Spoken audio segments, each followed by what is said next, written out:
Hello everyone, welcome back. In today's video, we're looking at the last few days of game action as we saw three more series hit the 2-0 mark. Three series be 2-1 after game 3, and we have our first series that's going to enter elimination over the weekend. Look at all the updates from our past couple of days and how the matchups look after last few days of game action coming up right now.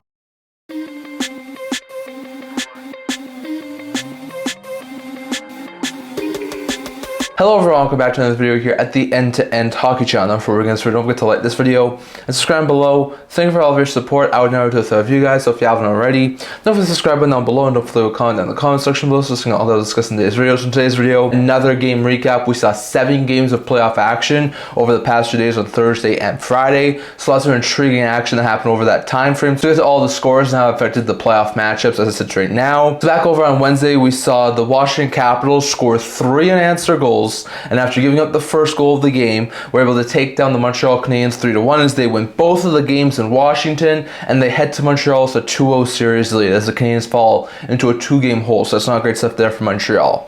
For the Capitals, McMichael scored twice, Strome also scored, and Thompson stopped 25-26 shots he faced in the win for the Capitals, while Dvorak was a lone goal scorer for Canadiens in the loss. So it was an intriguing game there, but it was the Capitals to come away with a 2-0 series lead heading to Montreal for game 3. Then we saw Dallas Stars overcome a third period deficit, and once again, after trailing in the third period, will come from behind, send it into overtime, and in overtime, thanks to this goal here from Tyler Seguin, the overtime winner, the Dallas Stars were able to come from behind and take down the Colorado Avalanche 2-1, as they take the 2-1 series lead heading into game 4, as the Avalanche were unable to take the series lead in game 3. For the Stars, Ben Seguin, who had the 0-2 winner, were 2 goal scorers, and Andrews stopped 27-28 shots he faced in the win for the Stars, while Nichushkin was a lone goal scorer for the Avalanche in the loss. So it was an intriguing game there. Once again, really close margins as it was an overtime, but the Stars now take a 2-1 series lead. Then we saw the LA Kings nearly blow a 3-goal lead again, but they were able to hold on, scored 3 goals in the span of I think just over 4.5 minutes, and pulled away to beat the Edmonton Oilers in the second straight game at home 6-2, as the Kings have taken a 2-0 series lead heading back to Edmonton. So I don't think very many people saw this coming, as the Kings scored 12 at home on Skinner and Picard. Now there's a lot of question as to who will be a starter in game 3. For the Kings, Kempe, who had 2 goals and 2 assists, and Kopitar, who had a goal and 3 assists, both have 4-point nights. Kuzmenko had a goal and 8 assists, Fogle had 2 assists, and Byfield and Clark, who scored his first career playoff goal, both also scored for Kings in the win, while Draisaitl and Arvidsson were 2 goal scorers for the Oilers in the loss as they failed to tie up the series. So interesting note there, almost another blown lead there for LA, but they do pull away and destroy Edmonton to take a 2-0 series lead.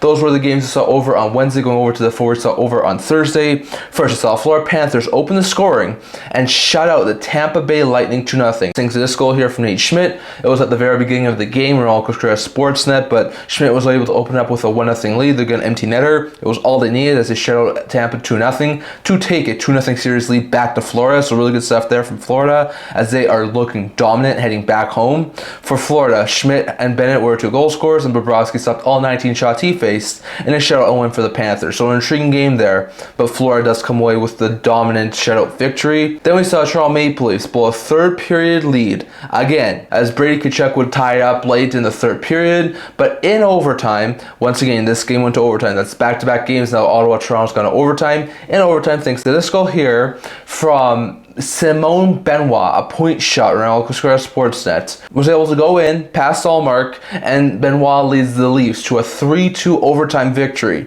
as they are the first team in these playoffs this year with a 3-0 series lead that can put it away on Saturday. So a really good win there for Toronto as now Ottawa faces elimination. For the Leafs, Matthews had a goal and 8 assists, Marner had 2 assists, and Nyes and Benoit, who had the OT winner, as well as his first career playoff goal, also scored for the Leafs in the win, while Giroux had a goal and 8 assists, and Tkachuk also scored for Senators in the loss. It was an intriguing game there. Sends Ball back yet again. It was another narrow overtime game, but the Leafs had come away with the victory. Then we saw Minnesota Wild jump out to a 3-goal lead, and once again took down the Vegas Golden Knights, this time 5-2, as they take a 2-1 series lead heading into game 4. So I'm completely surprised by this. I thought Vegas would have had an easy time with Minnesota. I was wrong. The Wild are looking lethal, and now the Knights have to win game 4 if they are sending it back to Vegas. Vegas with a 2-all series. For the Wild, Kaprizov scored twice, Boldy and Rossi scored his first career playoff goal. Both had a goal and an assist, and Foligno also scored for Wild in the win, while Smith and Pietrangelo were 2-goal scorers for Knights in the loss. So it was an intriguing game there, but once again, Knights fell behind early, could not come back, and now they're trailing. And the last game we saw over on Thursday was between the Blues and the Jets,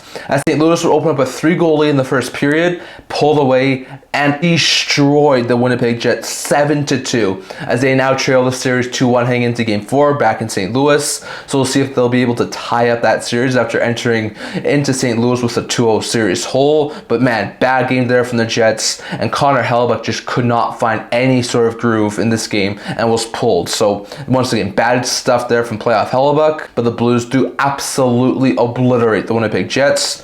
For St. Louis, Fowler had a 5-point night with a goal and 4 assists. Buchnevich had 3 goals and 8 assists, and Thomas had 4 assists, both had 4-point nights. And Kyrou, Parayko, and Toropchenko scored his first career playoff goal, also scored for Blues in the win, while Gustafsson and Pionk, who scored his first career playoff goal, were 2-goal scorers for the Jets in the loss. So it was an intriguing game there, but obliteration from the St. Louis Blues as they pulled to within 1 game of tying up the series, destroying the Winnipeg Jets 7-2. So lots of intriguing games from our past couple of days. We'll go over to recap the matchups as they sit right now, and I'll look forward to what the games are for over the weekend. So at this current point in time in the Western Conference, the Winnipeg Jets are holding a 2-1 series lead over the St. Louis Blues. The Dallas Stars are holding a 2-1 series lead over the Colorado Avalanche. The Minnesota Wild are surprisingly holding a 2-1 series lead over Vegas. And the LA Kings hold a 2-0 series lead over the Edmonton Oilers. In the Eastern Conference, the Washington Capitals hold a 2-0 series lead on the Montreal Canadiens. The Carolina Hurricanes hold a 2-0 series lead on the New Jersey Devils. The Toronto Maple Leafs are up 3-0 on the Ottawa Senators. And the Florida Panthers are up 2-0 on the Tampa Bay Lightning. So those are our series as it sits right now. Games that are going to be happening over the weekend. So on Friday, we have 3 games of NHL action as the Washington Capitals will look to take a 3-0 series lead, playing the Montreal Canadiens. The Hurricanes will also be looking to take a 3-0 series lead, taking on the New Jersey Devils. And the LA Kings will be looking to take a 3-0 series lead, taking on the Edmonton Oilers. Then over on Saturday, the Bolts will look for their first win of the series, playing in Florida now. The Vegas Golden Knights will look to tie up the series, heading back to Vegas. The Ottawa Senators will look to stave off elimination, taking on the Toronto Maple Leafs. And the Colorado Avalanche will look to tie up the series, heading back to Dallas. And then over on Sunday, we'll see if the Blues can knot up their series with the Winnipeg Jets. And then we'll also see potentially if the New Jersey Devils could tie up their series with the Carolina Hurricanes, the Montreal Canadiens could tie up their series with the Washington Capitals, and the Edmonton Oilers could tie up their series with the Los Angeles Kings. So lots of intriguing games, 11 over the weekend, so we'll touch on that in our next game recap video. But as it sits right now, those are the matchups as it sits at this point in time. So definitely that's all I want to talk for today. Love to hear your guys' thoughts on all this down in the comment section below. What was your opinion on the games from our past couple days? Are you surprised LA's up 2-0? Are you surprised Washington's up 2-0? Are you surprised the Leafs are on the brink of a sweep? Are you surprised that the Jets lost that game 3 so badly to St. Louis? Definitely your thoughts on all of that down in the comment section below. That's all I want to talk for today. Remember to like this video, and for your to subscribe down below. Thank you for all of your support. I would never do without you guys. So if you haven't already, don't forget to subscribe button down below. It really helps support the channel. And hopefully you'll comment down in the comment section below. Also a blog talking about news, rumors, analysis, stuff like that. So check that out. Link to that down in the description below. Can't wait to see you guys all for next video. See you guys soon.